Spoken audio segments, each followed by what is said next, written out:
불안하죠? 다음 주에 이제 마무리 100번까지 하고 난 다음에 남은 기간을 어떻게 정리할까를 따로 말씀드릴 테니까 그때까지 아무 생각하지 마세요.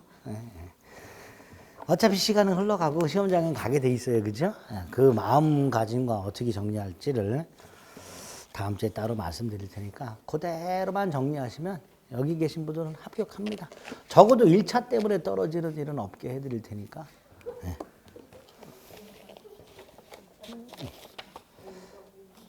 민법이 잡을 것 같아요? 안 잡아요. 민법 때문에 합격합니다. 시험장 가보시면 알아요. 어느 정도 준비가 되신 분들, 모의고사 점수 한 3, 40점대 나오시는 분들, 네, 그런 분들은 다 합격해요. 시험장 가면. 지금 모의고사 점수 60점대 안 나온다고 다들 좌절하고 계시잖아요. 그죠? 민법은요, 모의고사 60점대 맞고 시험장 가는 분들이 거의 없어요. 전체 수험상의 0.1%도 안 돼요. 60점대 맞으면서 가는 분들이.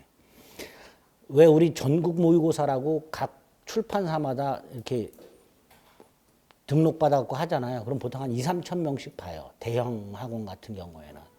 뭐 M사, H사, E사, P사 이렇게 있잖아요. 그죠? 그런 데서 전국 모의고사를 보게 되면 보통 뭐 1,000명에서 한 2,000명 단위로 봐요. 민법 점수가 60점 넘은 분들이 극히 드물어요. 대부분이. 근데 합격은 뭐 2만 명씩 하잖아요. 그죠? 왜 그러냐 말이죠. 민법 같은 경우에는 모의고사 점수가 그렇게 잘 안 나와요. 그렇게. 근데 시험장 가면 잘 나와요. 한 3, 40점대 되던 분들이 60, 70점대가 나와요. 시험장 가면. 참 희한하죠? 네. 근데 이제 마지막에 어떻게 하느냐예요. 마지막을 어떻게 정리하느냐에 따라서 그냥 3, 40점 나올 수도 있고 더 나올 수도 있고 그래요. 마지막에 어떻게 정리하느냐죠. 이 정한이 말 믿고 마지막에 다른 거 보고 그러면 안 된다. 민법을 어떻게 할 건가를 따로 말씀드릴 테니까 60, 70점 나옵니다. 걱정하지 마세요. 다들 그렇게 합격해 오셨어요. 지금까지. 그러니까 과목 특성이 다른 과목하고는 좀 달라요. 공부도 다르잖아요. 그죠? 내용도 다르고 2차 과목하고 비교해 보세요. 내용이 다르잖아요. 출제하는 방향도 다르고 2차는 죽어라고 조문만 내잖아요. 거의. 근데 민법은 판례가 많이 나오죠. 판례가 또 어렵잖아요. 내용이.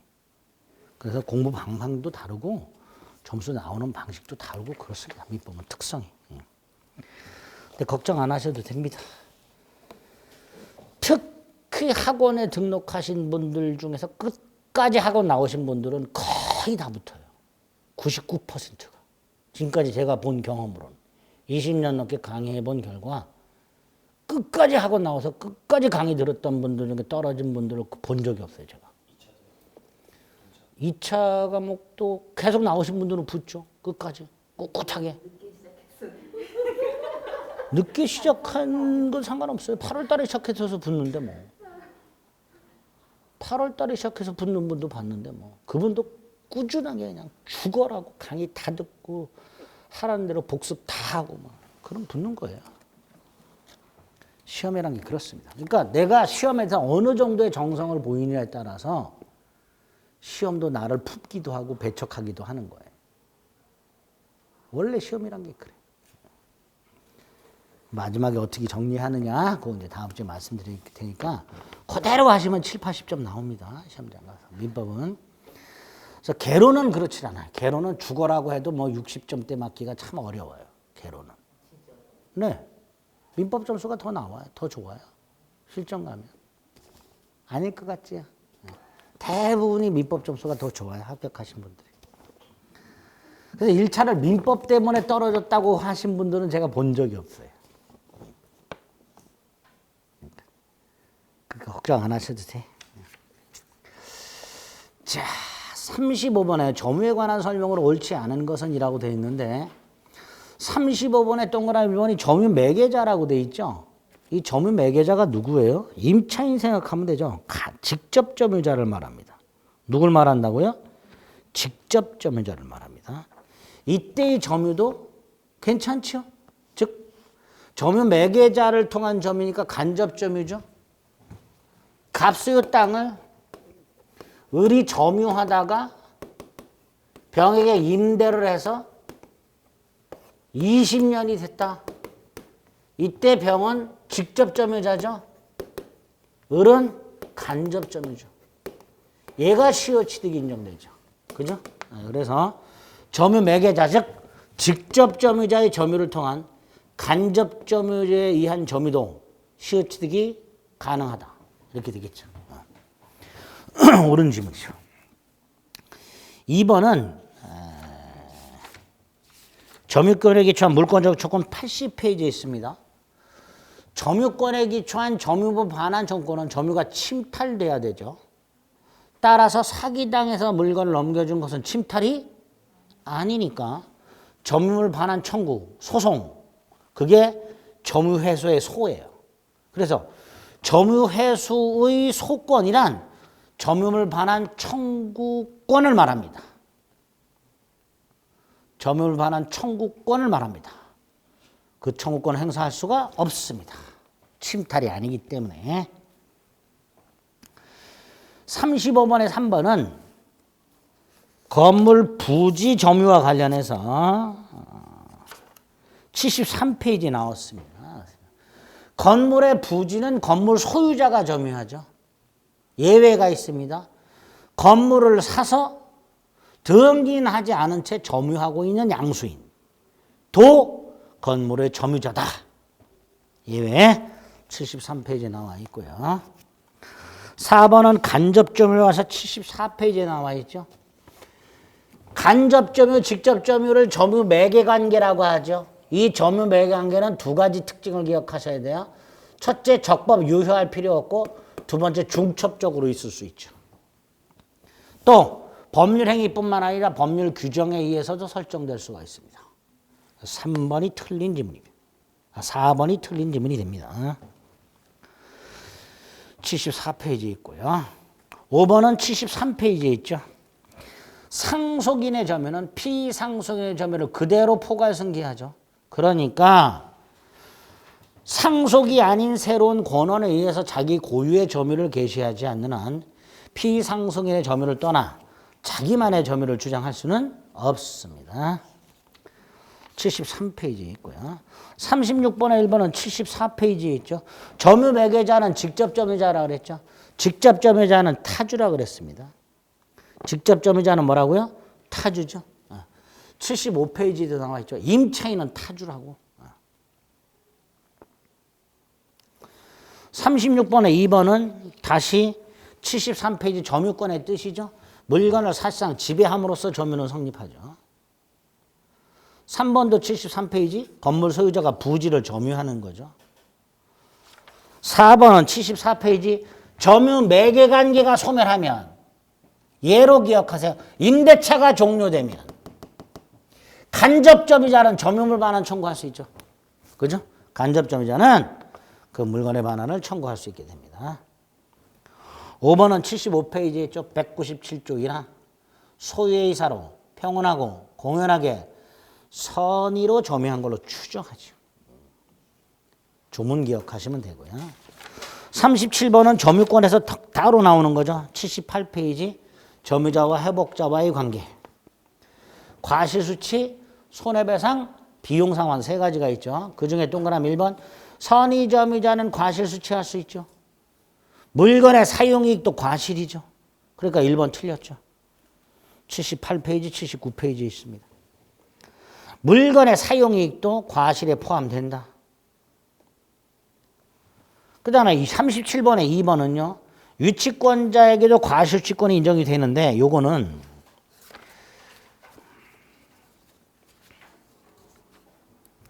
(117페이지를) 잠깐 보면요.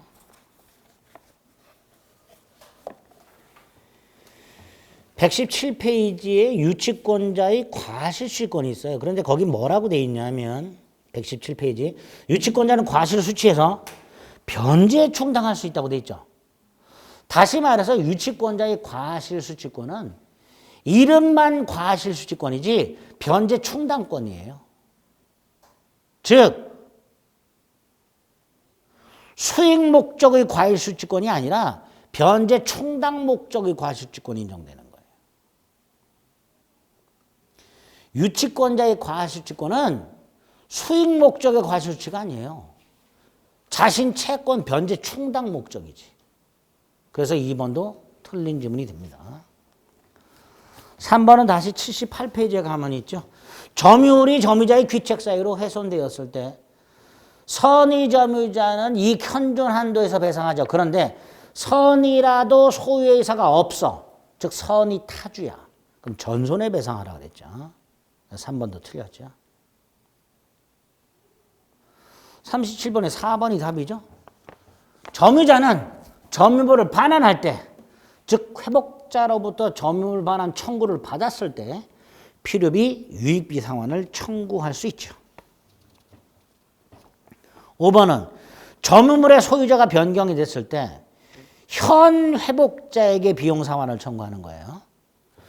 비용 지출 당시의 소유자가 누구냐와 상관없이 반환 당시 소유자를 상대로, 회복자를 상대로 비용 상환을 청구할 수 79페이지에 다 나와 있는 내용입니다.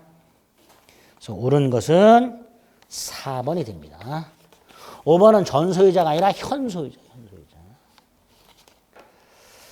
자, 38번에 주의토지 통행권이죠. 81, 82페이지, 83페이지까지 나와 있죠. 주의토지 통행권도 반드시 정리하셔야 돼요. 81페이지부터 83페이지까지. 자, 동그라미 1번. 통행권의 그 장소가 항상 고정되어 있는 건 아닙니다. 예를 들어서 이렇게 통행권이 인정이 됐었는데 여기가 만약에 막혔어요. 공사로. 그럼 다른 곳을 통행해야 될 거 아니에요.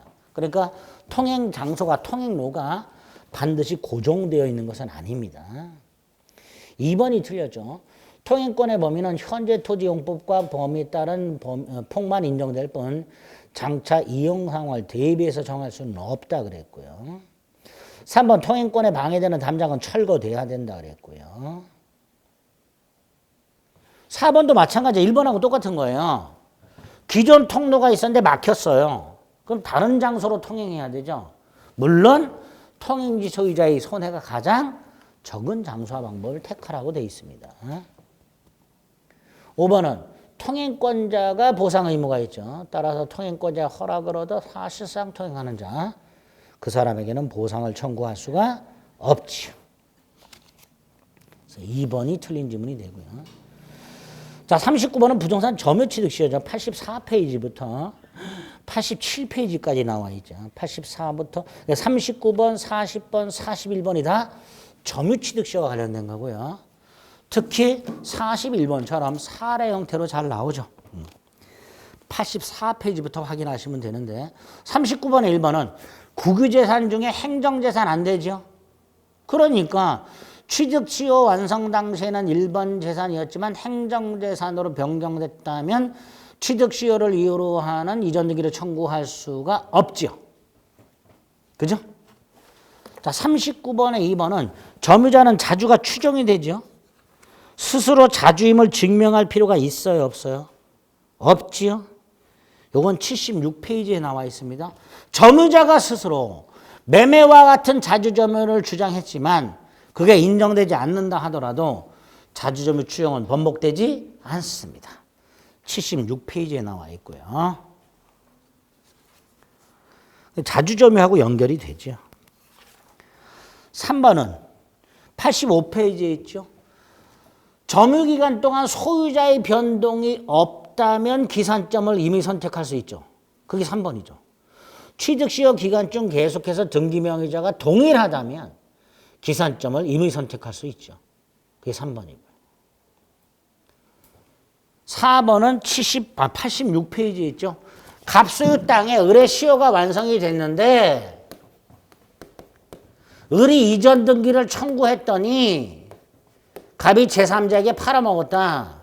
불법행위가 된다 그랬죠.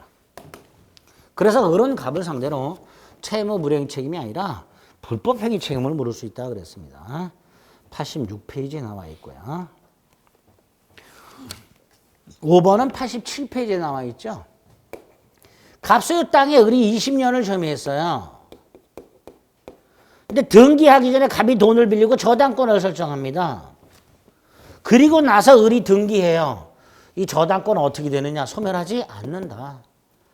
저당권이 그대로 존속한다. 따라서 을은 저당권의 부담이 있는 소유권을 취득하게 됩니다. 87페이지에 나와 있고요. 40번의 1번. 시완성자는 취득시 완성에 따른 등기하지 않더라도 시완성 당시 등기명인에 대해서 취득시효를 주장할 수 있죠. 갑소유 땅에 을이 시효가 완성됐을 때 을은 등기 청권이 생겨요. 그러니까 갑에게 취득시효를 주장할 수 있는 거죠. 즉 이전 등기를 청구할 수 있는 거죠. 동그라미 1번이죠. 85페이지에 나와 있고요. 40번에 2번. 취득시효가 완성되기 전에 등기명인이 바뀌었다면 이런 거죠. 을이 점유를 개시했고 20년이 되기 전에 소유자가 바뀌었죠. 그러니까 시완성 당시 소유자는 이 사람이죠. 그러니까 병어상대로 이전 등기를 청구할 수가 있게 되겠죠. 역시 85, 86페이지에 나와 있고요. 3번은 취득시 완성 후에 등기명인이 변경됐어요. 이때 변경된 거예요. 이렇게. 을의 시효가 완성된 후 소유자가 바뀐 거예요. 3번은. 그러면 새로운 소유자에게는 취득시효를 주장할 수가 없다죠. 역시 85, 86페이지에 나와 있습니다. 4번은 취득시효 기간 중에 등기명인이 변동됐어요. 기산점 이미 선택할 수 없다 그랬죠. 그죠? 아까 39번에 3번하고 비교해 보세요. 39번에 4번은 등기명인이 변동이 없어요. 그럼 기산점 이미 선택할 수 있어요. 그럼 40번에 4번은 등기명인의 변동이 있어요. 그럼 기산점 이미 선택할 수 없지요. 역시 85페이지에 있고요. 5번은 역시 85페이지인데 이거 뭐죠? 2차 취득시효죠. 보세요. 여기 보세요. 취득시효가 완성되는 소유자가 바뀌었어요. 그죠? 근데 이때부터 다시 20년이 경과됐어요. 이게 뭐예요? 2차 취득시효. 그럼 2차 취득시효 완성 당시 소유자를 상대로 2차 취득시효 완성을 이유로 이전 등기를 청구할 수가 있다. 그랬죠. 그게 85페이지에 나와 있어요. 자, 41번은 사례 형태로 나왔어요. 자, 날짜까지 나오면 나중에 풀어야 된다 그랬어요. 다행히 날짜는 안 나왔죠. 갑소유 토지를 을이 20년간 점유했습니다. 취득시효 기간이 만료됐습니다. 근데 등기하지 않고 있어요. 그 후 갑이 병과 토지 매매를 했습니다. 동그라미 1번. 병의 소유권 등기가 완료된 후에도 을이 20년 이상을 점유했다. 다시 이거죠. 2차 취득시효. 그죠? 을의 시효가 완성된 후 병에게 소유권 이전 등기가 완료됐고 다시 을이 20년을 점유했다. 2차 취득시효죠. 2번. 병갑 사이의 계약은 원칙적으로 유효하죠. 병이 등기하면 병의 소유권을 취득하죠. 3번. 을이 갑에게 등기를 청구했음에도 불구하고 병한테 팔아먹었어요. 무슨 행위가 된다 그랬어요?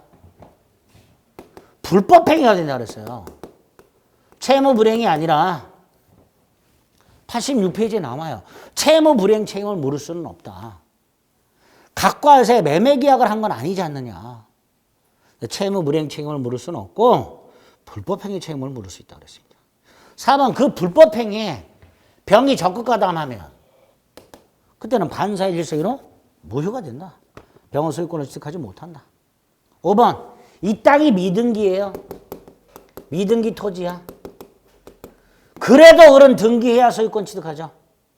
즉 갑의 이름으로 보존 등기를 하고 을의 이름으로 이전 등기를 해야 을은 소유권을 취득하게 됩니다. 틀린 것은 3번. 42번은 공유죠. 91페이지부터 93페이지까지 조문비 판례 양 얼마 안 되니까 특히 조문 철저하게 기억을 해 주셔야 됩니다. 자, 42번에 1번은 공유지분의 포기죠. 등기해야 돼요? 등기 필요 없어요? 등기해야 되죠. 아니 무슨 포기 63페이지에 가면 등기해야 되는 것 중에 부동산 물권에 포기가 있단 말이에요. 공유지분 포기, 합유지분 포기. 63페이지에 등기를 요하는 것 중에 부동산 물권의 폭이라고 일반화된 지문이 있어. 반가로 5번에.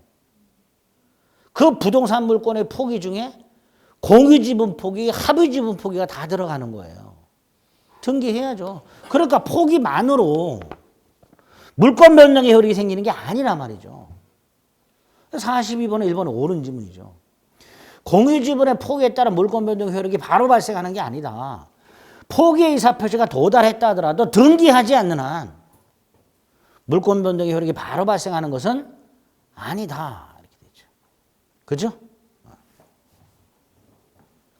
2번은 92페이지에 있죠. 소수지분권자가 공유물을 점유하고 있다. 다른 소수지분권자는 인도를 청구할 수는 없다. 독점 사용 금지를 청구할 수는 있지만 인도를 청구할 수는 없다. 그게 92페이지에 있고요. 3번 91페이지에 있죠. 관리에 관한 사항은 공유자의 지분의 과반수로 하니까 과반수 지분권자는 단독으로 관리 사항을 결정할 수 있죠. 91, 92페이지에 있고요. 4번도 91페이지에 있죠. 지분 비율로 관리 비용을 부담하죠. 5번은 92페이지 하단에 있죠. 언제든지 분할을 청구할 수 있다. 분할의 자유가 있다. 분할 금지 특약이 없는 한 언제든지 분할을 청구할 수 있다. 틀린 것은 2번.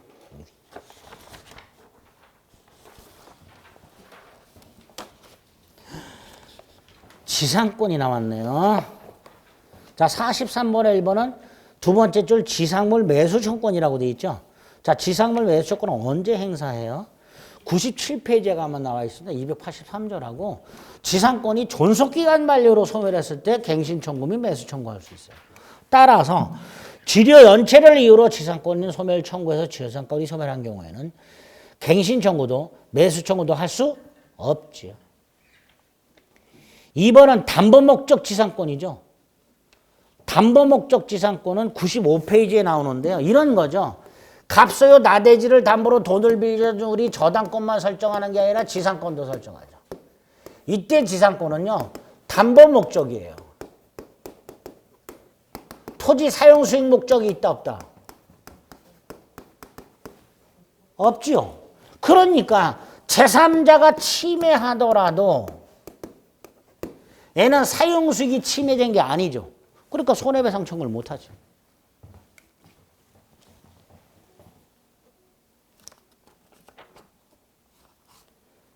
(3번은) 98페이지에 나와 있는데요. 지상권과 지상물 소유권은 별개의 독립한 권리예요. 따라서 지상권만 양도할 수도 있고 지상물 소유권만 양도할 수도 있죠. 그게 3번 질문이죠. 4번은 법정 지상권과 관련된 건데요. 건물이 없는 나대지에 담보권이 설정되고 건물이 지어졌어요. 이때는 법정사건 인정되지 않는다 그랬습니다. 4번 나대지에 담보권이 설정되고 건물이 지어진 경우 법정상권은 인정되지 않습니다. 뭐하고 비교해서 같이 보시면 되냐 하면 법정상권에서 96페이지에 나와요. 96페이지 관련 판례 나대지에 저당권이 설정되고 건물이 지어진 경우 이렇게 나와요. 똑같아요. 나대지에 담보권, 담보가등기가 설정되는 건물이 지어진 경우도 마찬가지입니다. 법정상권이든 관습법상 법정상권이든 인정되지 않습니다. 자, 5번 질문은 103페이지에 나와 있는데요. 여기 보세요. 갑소유 땅에 갑이 건물을 갖고 있다가 건물만 을하게 팔아요.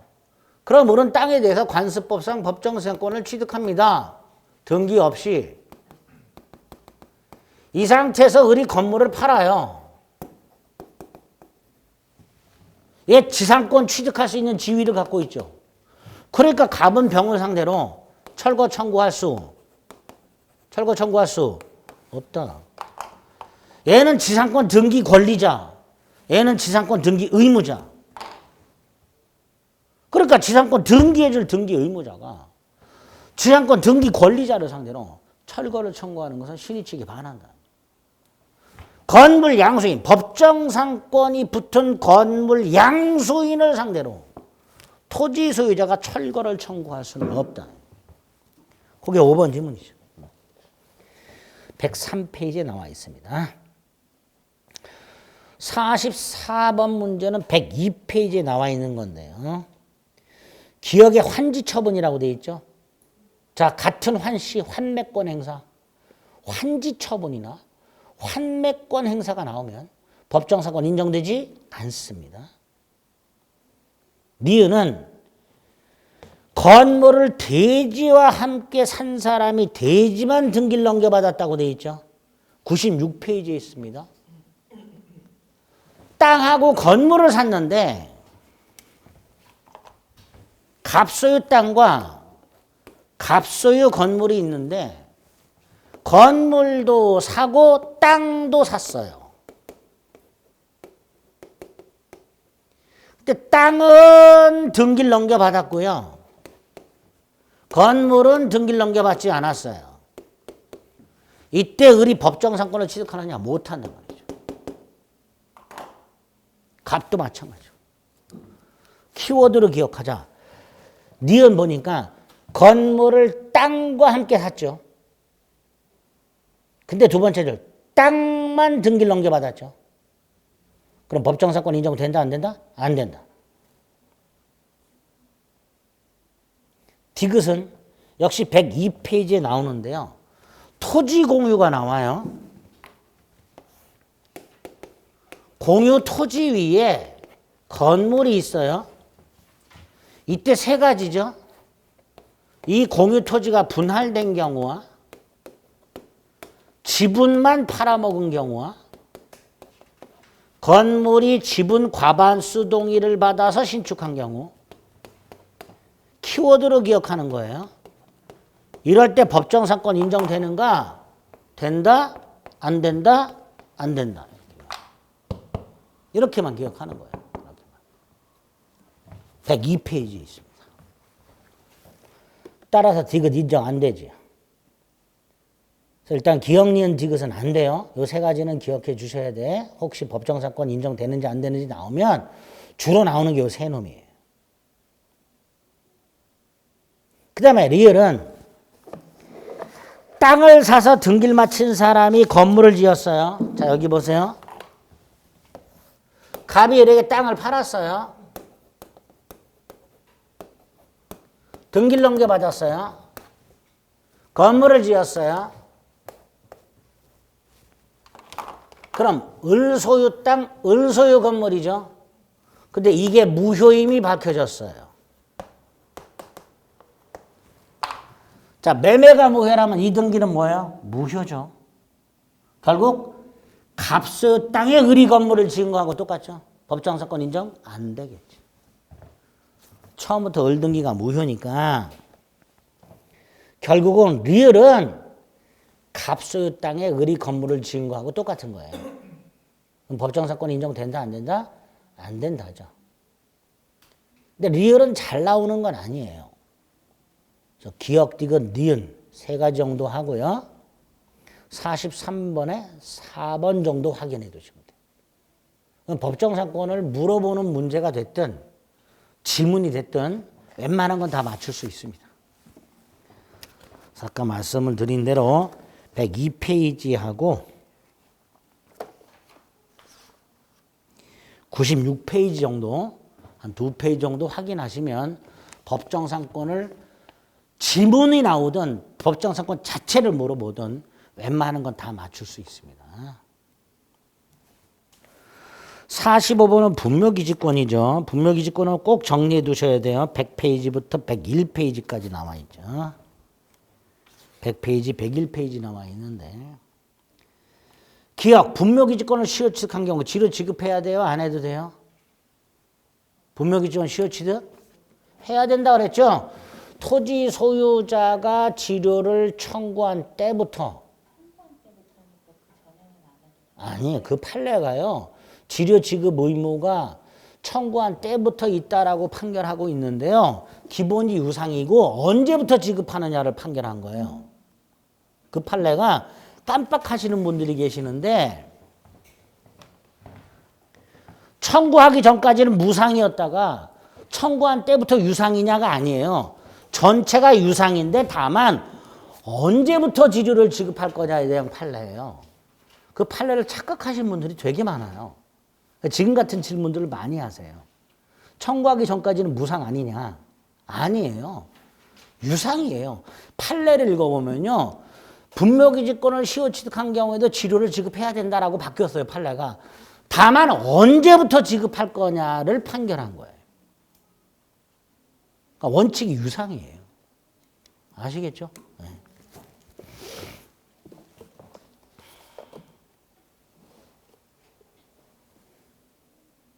그 다음에 니은 분묘기지권을 시효 취득하려면 타인 토지에 무단으로 설치해야 되는데 그 설치한 게 언제여야 돼요? 장사 등에 관한 법률 시행 전이어야 된다 그랬죠. 따라서 장사 등에 관한 법률 시행 후 설치된 분묘에 대해서는 분묘기지권의 시효 취득이 인정되지 않습니다. 디귿 분묘기지권의 시효 취득은 아직까지 인정되지요. 단 장사 등에 관한 법률 시행 전 설치한 분묘에 대해서 여전히 분묘기지권의 시효 취득을 인정하는 관습법의 효력은 인정되고 있습니다. 그러니까 디귿도 틀렸죠. 그러니까 디귿은 판례가 이렇게 말을 해요. 분묘기지권의 시효 취득을 인정하는 종전의 관습법은 장사 등에 관한 법률 시행 후에 설치한 분묘에 대해서만 그 효력을 상실한다. 이렇게 말을 해요.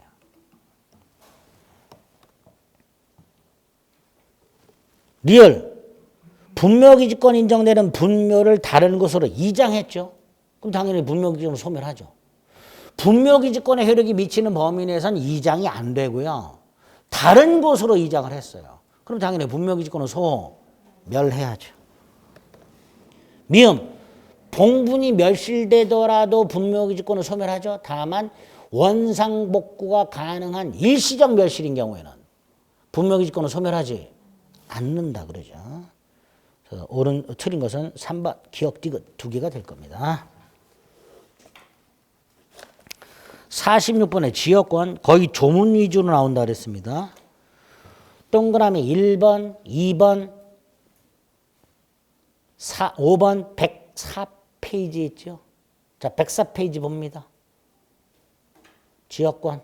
지금 저하고 같이 체크하는 걸로 공부 끝. 자, 104페이지 특징이 있습니다. 타인 토지를 자기 토지 편익에 이용한다 그랬죠. 그 위에 쓰세요. 승역지 점유하지 않습니다.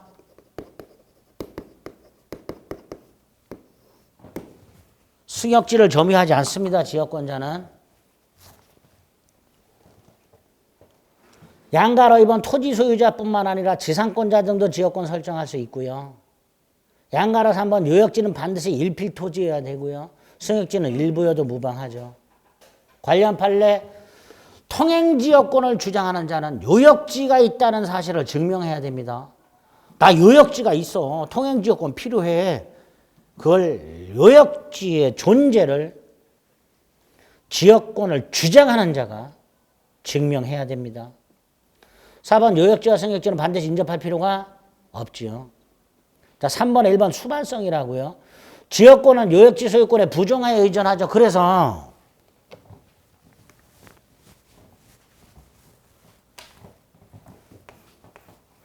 요역지가 있고 승역지가 있고 지역권을 갖고 있을 때 갑이 요역지를 양도하여 요역지 소유권 이전 등기하면 뭐도 이전된다. 지역권도 이전된다. 등기 없이. 그죠? 그게 5번이죠. 5번 보세요. 지역권을 취득한 갑이 을에게 요역지를 처분하여 요역지 소유권 이전 등기를 마치면 특별한 사정이 없는 한 지역권은 이전 등기 없이 이전된다. 부종성 때문에, 수반성 때문에. 다시 104페이지로 돌아옵니다.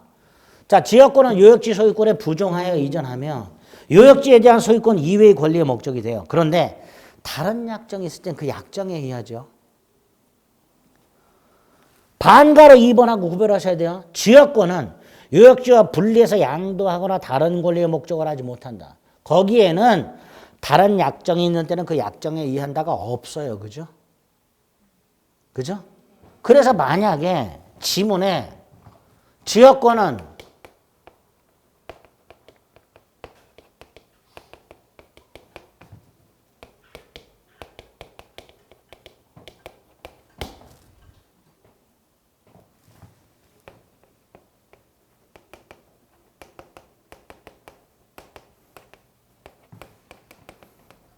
이렇게 만약에 나왔다. 이거 옳은 지문이에요? 틀린 지문이에요? 틀린 지문이죠. 이 말이 있으면 안 되죠. 그죠? 이 말이 있으면 안 돼요. 위에는 괜찮아요. 지역권은 다른 약정이 없다면 요역지 소유권에 부정하여 이전한다. 그럼 옳은 지문이에요. 근데 밑에 거는 이 말이 들어가면 안 돼요. 그죠? 구별하셔야 돼. 이렇게도 나와요. 문제. 틀린 지문이에요. 그냥 지역권은 다른 약정이 있든 없든 요역지와 분리해서 양도할 수가 없어요. 그죠? 그 다음에 불가보성 293조 1항 공유자적 1위는 지분에 관해서 지역권을 소멸하게 하지 못한다. 295조 1항 공유자적 1인이 지역권을 취득하면 다른 공유자도 지역권을 취득한다. 2항 지역권 취득 기간의 중단은 모든 공유자를 중단시키지 않는 한 중단의 효력이 없다.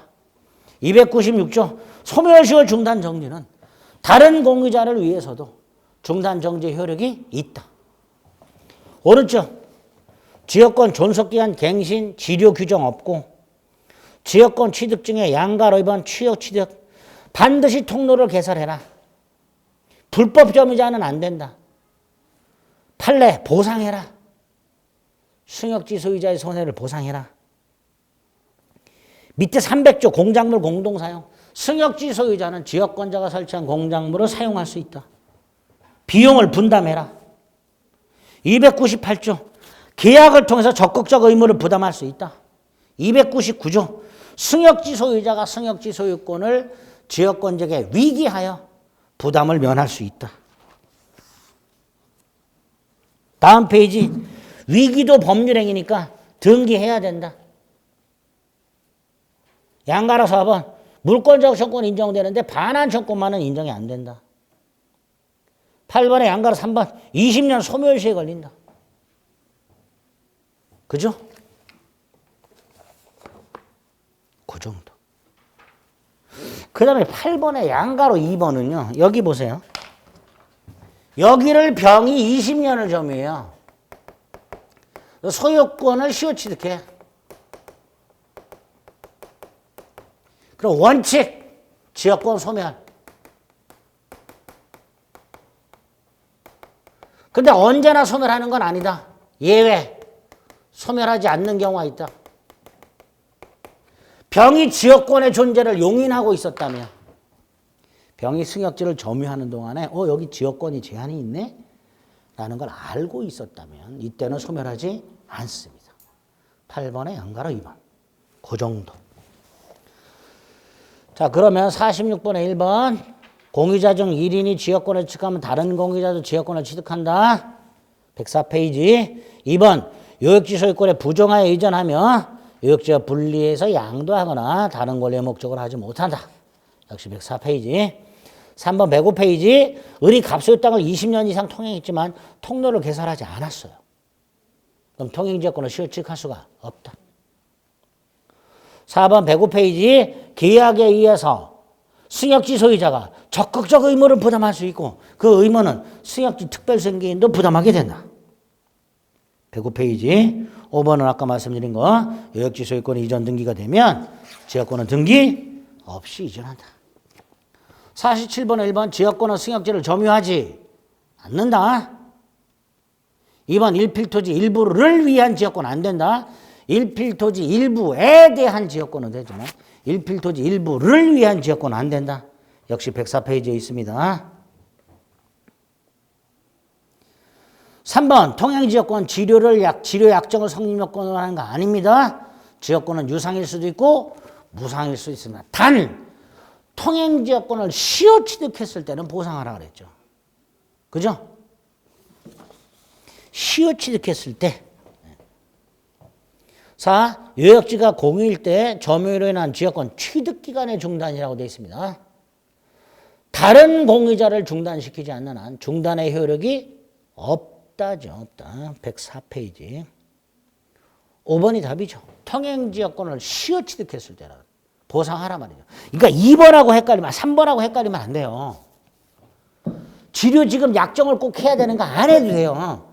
지역권은 유상일 수도 있고 무상일 수도 있어요. 그러나 통행지역권만은 시효 취득했을 때 보상 의무가 있다 이렇게. 그래서 옳은 거 5번. 48번 전세권. 전세권은 객체가 뭐예요? 107페이지 타인 부동산이죠. 토지 또는 건물이죠. 기억 틀렸죠. 107페이지 전세권의 객체는 타인 토지 또는 건물입니다. 역시 니은도 107페이지 기존 채권으로 전세금 지급을 가름할 수 있죠. 전세금 반드시 지급해야 되지만 현실적으로 수수할 필요는 없고 기존 채권으로 전세금 지급을 가름할 수 있죠. 디귿 역시 107페이지 타인의 부동산을 용도에 따라 사용 수익하는 용익물권과 전세금을 우선 변제받는 담보물권의 성격을 모두 구비하고 있죠. 리얼 법정 사건이 성립한 땅. 아니 쉽게 생각해 보세요. 여기에 법정 지상권을 취득했어요. 여기에다가 갑이 병에게 전세권 설정해 주면 돼요, 안 돼요? 안 되죠. 충돌하잖아요. 그렇잖아요. 그러니까 법정 상권이 성립한 후 대지 소유자는 타인에게 그 대지를 목적으로 전세권을 설정할 수는 없다. 지상권하고 충돌하게 되니까. 그래서 옳은 것은 4번. 49번은 전세권의 효력이죠. 109페이지에 있죠. 304조. 타인 소유 토지 위의 건물에 설정된 전세권의 효력은 전세권 설정자가 건물을 소유하기 위해 대지에 대해서 갖고 있는 지상권 또는 임차권에도 그 효력이 미친다. 304조 1항이죠. 2번은 305조 역시 109페이지에 있죠. 토지와 건물이 동일한 소유자에 속한 경우에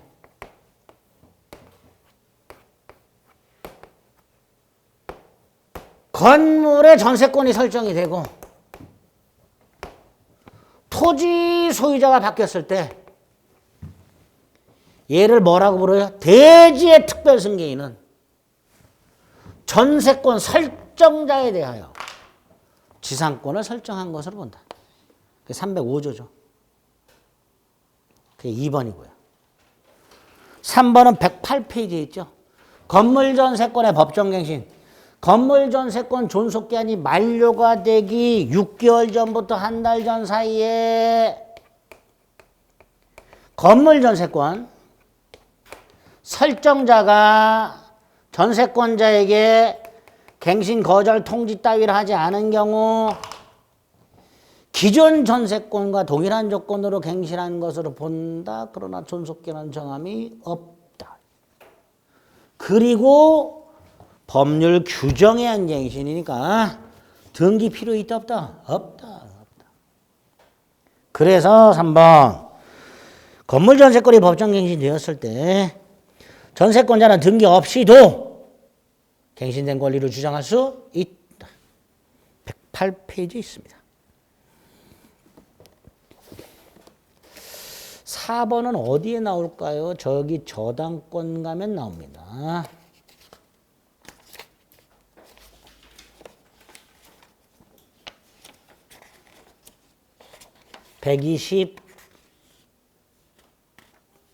뭐라?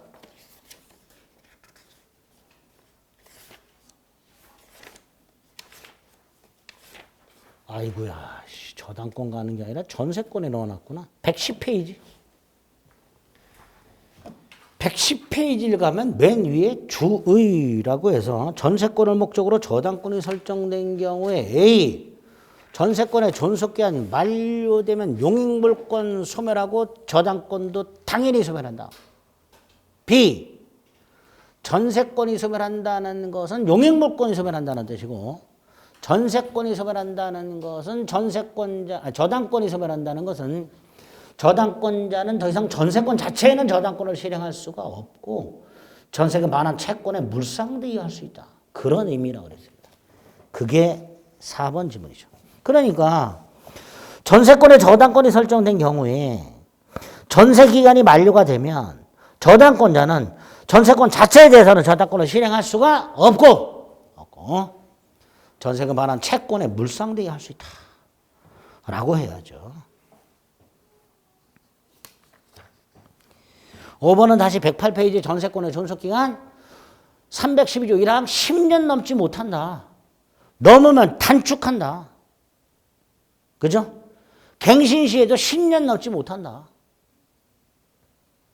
311조 1항과 2항이죠.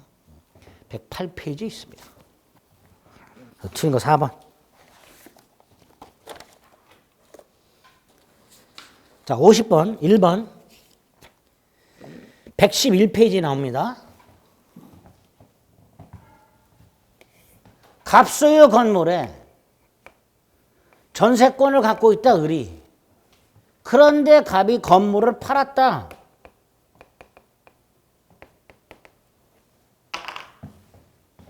신소유자가 설정자 지위 및 전세금 반환 의무를 그대로 승계한다. 따라서 양도인은 전세금 반환 의무를 면한다. 전세권은 물권이니까. 1번 틀렸죠? 자, 2번은 전세권 존속기간이 시작되기 전에 전세권 등기가 먼저 됐다. 유효라 그랬죠? 그죠? 108페이지 나와 있습니다.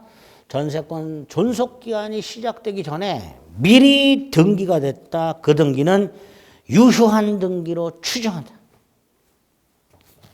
108페이지 있고요. 3번은 107페이지에 있죠. 전세권자는 전세금 반환 채권을 전세권과 분리해서 양도할 수 있는가? 안 된다, 원칙. 예외가 있다. 전세권 존속 중 조건부로 양도할 수 있다. 그죠? 전세권 존속 중 전세금 반환 채권만 분리해서 확정적으로 양도할 수는 없고 조건부 채권으로 양도할 수 있다. 거기 107페이지에 있습니다. 4번은 110페이지에 가면 있죠. 일부 전세권자. 건물 일부의 전세권이 설정됐다. 5층짜리 건물의 5층에만 전세권을 갖고 있다. 나중에 설정자가 전세권을 반환하지 않는다 하더라도 전체를 경매 신청할 수는 없다. 전체의 경매 대가에서 우선 변제 받는 것은 변론으로 하더라도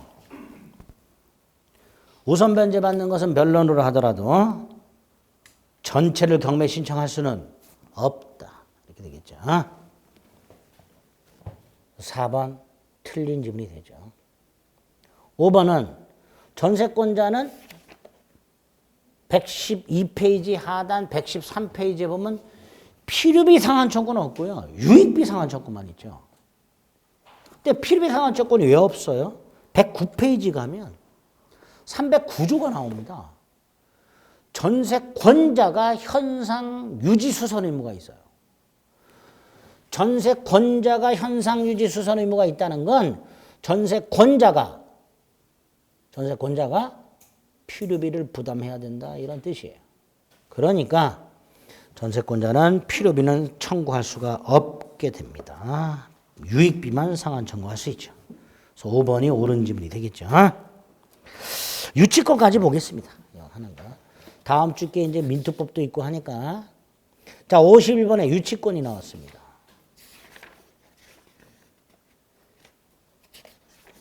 114페이지 가면 유치권의 특징이 있죠.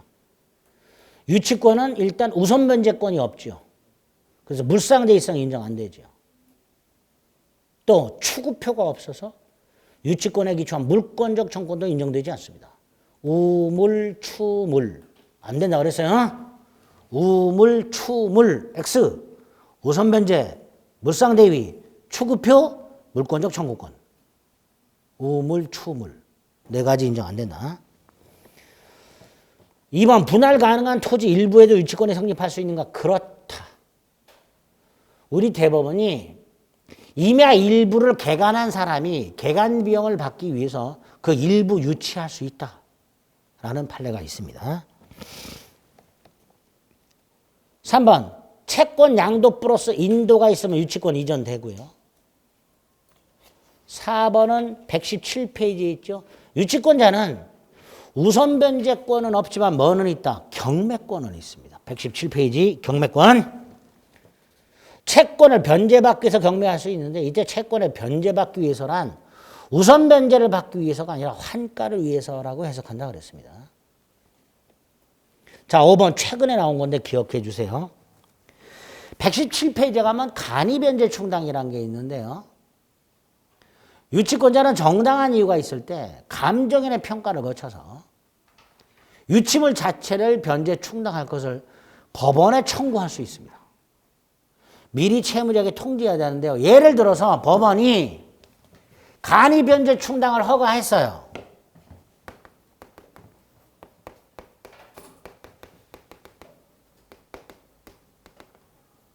이걸 허가했어요. 예를 들어서 건물을 유치하고 있던 을이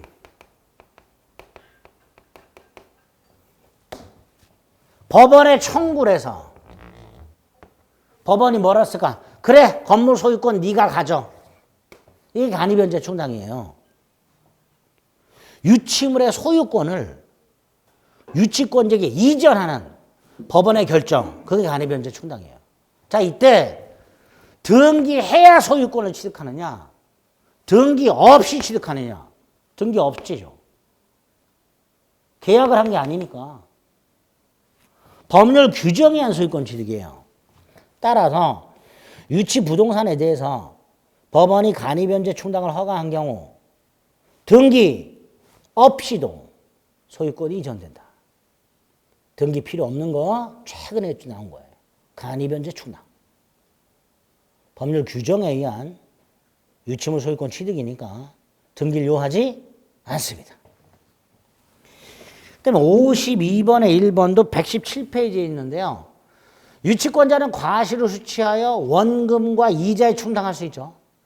먼저 이자에 충당하라는 게 바로 이자에 먼저 충당합니다.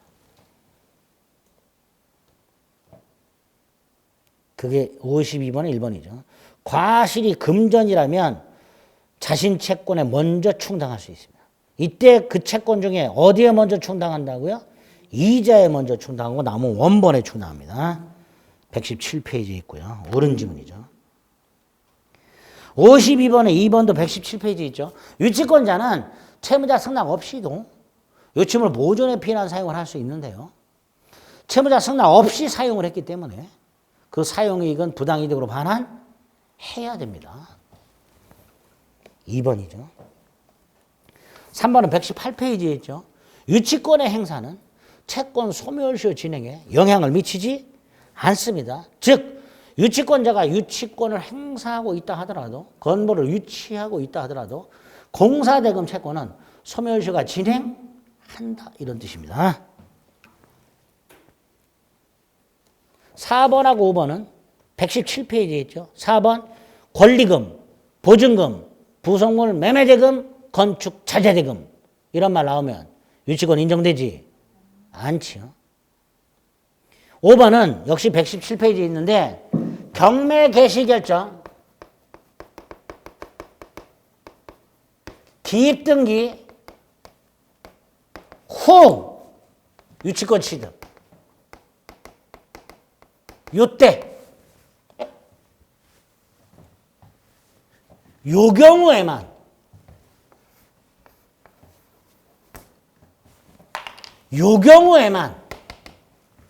요 경매 절차의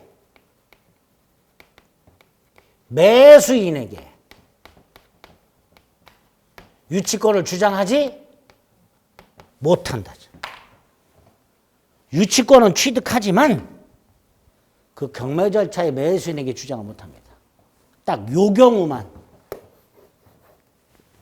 경매 개시 결정 기입 등기 후. 그런데 5번을 봤더니 경매 개시 결정 등기 전 유치권 취득했죠. 그죠? 그러니까 매수인에게 유치권 대항할 수 있다 라고 해야죠. 1번만 옳은 질문이 됩니다. 117페이지가 아니라 115페이지에 있군요. 4번으로 본다. 115페이지에 있습니다. 53번에 1번 보증금이네요. 115페이지. 건물에 관하여 생긴 채권 아니다. 즉 결련성 인정 안 된다. 즉 유치권이 인정 안 된다. 건물에 관하여 생긴 채권만 유치권이 인정되는데 건물에 관하여 생긴 채권이 아니니까 유치권 인정 안 된다. 이런 뜻입니다. 2번은 임대인이 현상 유지 수선 의무를 제대로 이행하지 않았어. 채무 불이행. 그래서 임차인에게 손해가 생겼어. 채무 불이행 손해배상 채권. 유치권 안 되는 게 원칙이죠. 역시 115페이지에 있습니다. 즉 건물에 관하여 생긴 채권이 아니다. 이렇게 됩니다. 2번을 일반화시키면 채무불이행 손해배상 채권이 됩니다. 그리고 채무불이행 손해배상 채권은 원칙적으로 유치권이 인정이 안 됩니다. 유치권이 인정이 안 된다는 건 결련성이 인정이 안 된다는 거죠. 즉 건물에 관하여 생긴 채권이 아니다 라는 뜻입니다. 2번 틀렸죠. 3번은 115페이지 역시 있죠. 수급인의 재료와 노력으로 신축한 건물은 수급인이 소유권을 취득하니까 수급인은 자신 소유 건물에 대해서 유치권을 가질 수는 없지요. 4번은 116페이지에 있죠. 유치권자가 목적물을 점유해야 유치권이 성립하는데 그 점유는 간접 점유도 되죠. 다만 채무자를 직접 점유자로 하고 유치권자가 간접 점유하는 경우 이건 안 된다 그랬죠. 그죠? 그게 4번이고요. 5번은 119페이지 나오죠. 유치권자가 점유를 상실하면 유치권은 소멸하는데 다만 점유 침탈로 점유를 상실한 경우에는 일단 유치권을 소멸했다가 반환 청구해서 반환을 받으면 유치권은 부활하죠. 근데 5번은 침탈로 점유를 일단 상실했어요. 그럼 일단 유치권을 소멸합니다. 옳은 질문이죠. 틀린 게 2번이죠.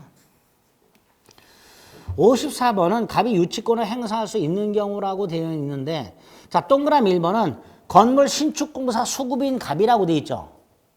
건축업자를 말하죠. 자 건축업자는요. 공사 대금을 받지 못하면 뭘 유치하게 되죠? 아니 생각해 보세요. 건축업자가 공사 대금을 받지 못하면 뭘 유치해요? 건물. 근데 얘는 뭘 점유했어요? 토지죠. 유치권 안 되죠. 건물을 점유해야죠. 그러니까 유치권 안 되죠. 1번. 2번은 경매 개시 결정 기입 등기 후 유치권 취득. 유치권 취득이란 말이 어디 있어요? 세 번째 줄 점유를 이전받아. 그죠? 그럼 이거죠. 경매 개시 결정 기입 등기 후 점유를 이전받아 유치권을 취득했으니까 경매 절차의 매수인에게는 유치권을 뭐 하지 못한다? 주장하지 못한다. 54번 문제가요. 유치권이 성립하는 경우 아니라 주장 뭐 할 수 있는 경우란 말이에요. 그죠? 2번은 조심하셔야 돼요. 유치권은 성립해요. 예? 매수인에게 주장을 못할 뿐입니다. 54번이요. 갑이 유치권이 성립하는 것은 그러면 2번도 돼요. 문제가 약간 디테일하게 문제를 낸 거예요. 여기 보세요. 54번 문제가 갑에게 유치권이 성립 또는 인정되는 경우 이렇게 나오면 2번도 답이 되는 거예요. 인정돼요. 근데 문제가 뭐라서요? 행사할 수 있는 경우라고 물어봤잖아요. 그러니까 2번은 갑에게 유치권이 인정되지만 이 매수인에게 행사를 못한단 말이에요. 무슨 말인지 아시겠죠? 문제 물어보는 방향이 다르단 말이죠. 그럼 이렇게도 나오냐? 나온 적이 있어요. 뭐라고? 여기 보세요. 요 경우에 유치권이 성립하지 않는다라고 틀린 질문을 낸 적이 있어요. 근데 요 경우 유치권은 성립해요. 그런데 그 유치권을 누구한테 주장을 못한다? 매수인에게 주장 못한다. 그렇게 명확하게 기억을 하셔야 돼요. 3번은요. 아까 53번에 2번하고 구별하셔야 돼요. 53번에 2번은 임대인이 수선을 안 했죠. 채무 불이행이죠. 그 손해배상은 유치권 안 되죠. 그런데 54번에 3번은 공사대금 지급 채무를 불이행했어요. 근데 공사대금 자체가 유치권 인정되죠. 그럼 그 손해배상도 유치권 인정된다 그랬죠. 예외죠. 115페이지에 있죠. 3번 수급인이 공사대금 이행 지체로 인한 손해배상이 생겼어요. 이거는 유치권 된단 말이죠. 53번에 2번하고 54번에 3번을 구별해야 돼요. 53번에 2번이 원칙이야. 채무불이행 손해배상 안 돼. 예외가 54번에 3번이에요. 원채권 채무가 공사대금 채권 채무처럼 유치권이 인정되는 경우라면 그 손해배상도 유치권이 인정된다. 115페이지 나와 있으니까 구별해서 기억하시고 4번 115페이지 계약명의신탁 부당이득 반환 청구권 유치권 인정된다 안 된다? 안 되죠. 231페이지 231페이지 115페이지에도 있고요. 명확하게 231페이지 보세요. 요약집 231페이지 보세요. 거기에 보면 동그라미 3번 있어요. 231페이지 거기 동그라미 3번 맨 마지막 찾아가면 돼. 거기 뭐라고 되어 있어요? 개형 명의신탁이 있어서 명의신탁자가 명의수탁자에게 행사하는 부당이득 반환 청구권은 유치권 행사할 수 없다. 115페이지에도 있고 231페이지에도 있습니다. 자, 54번에 5번은 건물을 매도하면서 중도금만 받고 잔금 못 받았죠. 뭐라고 할 수 있어요? 매매대금. 매매대금이죠. 유치권 인정된다 안 된다? 안 되죠. 그죠? 그래서 1번, 4번, 5번은요. 여기 보세요. 유치권 자체가 인정이 안 되는 거예요. 그러니까 행사도 못 하는 거야. 하지만 2번은 유치권은 인정돼. 근데 뭘 못 하는 거예요? 행사 주장을 못 하는 거예요. 무슨 말인지 아시겠죠? 그러니까 이 54번은 박스 쳐놓고 유치권이 인정되는 것을 고르세요라고 물어볼 수도 있는 거예요. 그럼 두 개가 답이 되는 거예요. 그때는. 무슨 말인지 아시겠죠? 문제를 어떻게 물어보느냐에 따라서 답이 달라질 수가 있어요. 요 놈 때문에. 아주 징글징글한 요 판에 때문에. 뭐라고 물어보는지를 정확하게 숙지하실 필요가 있어요. 근데 이렇게 냈단 말이죠. 징글징글하고. 그죠? 네? 아이, 그렇죠. 지금 우리 이런 거 다 준비하고 있잖아. 어떻게 물어보든지 준비하고 있잖아. 출제하는 놈들이, 놈들이라 좀 그렇게 하는데, 아, 놈들이라 해도 돼. 예. 어차피 출제하는 놈들 뭐 다 저보다 다 어릴 텐데 뭐. 예. 저보다 다 나이 든 사람들은 출제위원은 안 들어가요 이제는. 예. 아 출제하려면 말이지 좀 사람 같은 문제를 출제해야지 말이지. 보면 아주 악독하게 출제를. 그러나 우리는 이런 걸로 다 대비하는 거예요. 아시겠죠? 예. 자 54번까지 보셨고요. 이제 다음 분에 55번부터 마지막까지 한번 체크하겠습니다. 제가 오늘 체크해드린 페이지를 복습하실 때 그 출제된 지문만 찾지 마시고 그 테마를 다 읽어보세요. 그럼 지문이 보여요. 그렇게 눈에 자꾸 익숙해지시는 게 훨씬 나아요. 아시겠죠? 제가 말씀드린 대로만 복습을 자꾸 하세요. 다음 주에 마무리하면서 나머지 한 2주 정도 어떻게 정리할지를 따로 말씀드릴 테니까 빠지지 말고 꼭 오세요. 여기까지 하겠습니다. 수고하셨습니다.